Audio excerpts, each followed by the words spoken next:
えてもらう。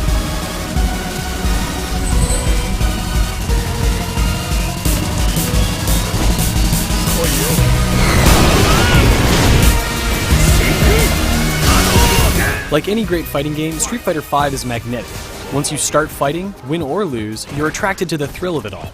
Any concerns that the game's new mechanics would feel foreign were quickly dashed and replaced by the ever-present joys of chipping away at the eccentricities these tweaks introduce. Street Fighter V feels new and familiar at the same time, and it's reignited my desire to fight.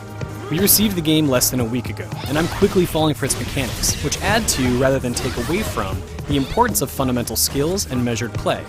This is unlike Street Fighter IV's focus attack, which was designed to cover mistakes as much as it enabled maximizing damage.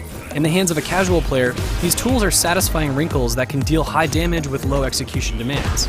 At higher levels, however, they're technical and strategic tools that demand a great degree of understanding and mastery. Street Fighter V requires deliberate planning and execution. Where you could rely on chaos to do some of your work for you in Street Fighter IV, you now need to be hyper-aware of when to act and when to observe, as reckless behavior rarely amounts to a positive outcome. Crucially, I haven't had enough experience playing online to develop a well-informed opinion of the network components of the game. Capcom is still in the process of tweaking its servers ahead of launch, and thus our ability to fight over the internet has been sporadic. When I was able to fight online, the majority of fights I took part in felt as if I was playing against an opponent right by my side, just the way it should.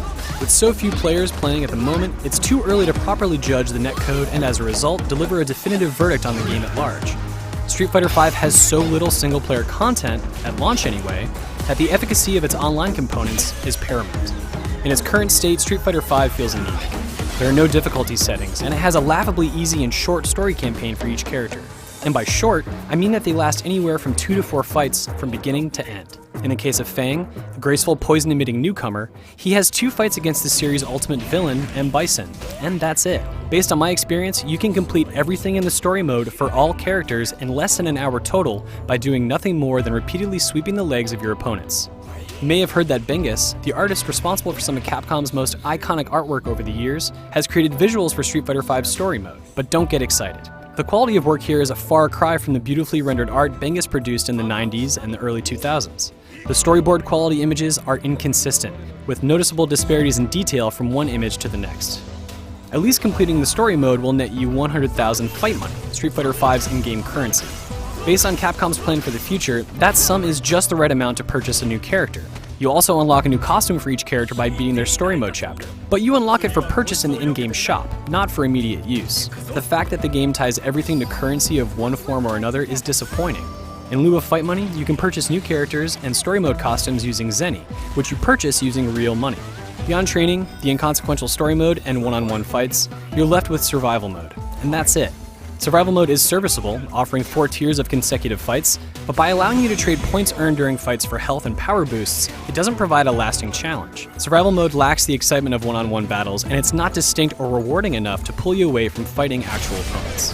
For better or worse, Street Fighter V is a clean slate. It's got new mechanics, characters, movesets, and peculiarities, but it doesn't have a lot of meat for anyone who isn't a die-hard competitive player. Street Fighter is known for being hardcore, with layers of systems beneath the surface that most players miss. That is as true as ever with Street Fighter V, but it's good in a sense because it means there is depth to its systems that will keep eager players engaged with the game as they learn new tricks and develop new strategies.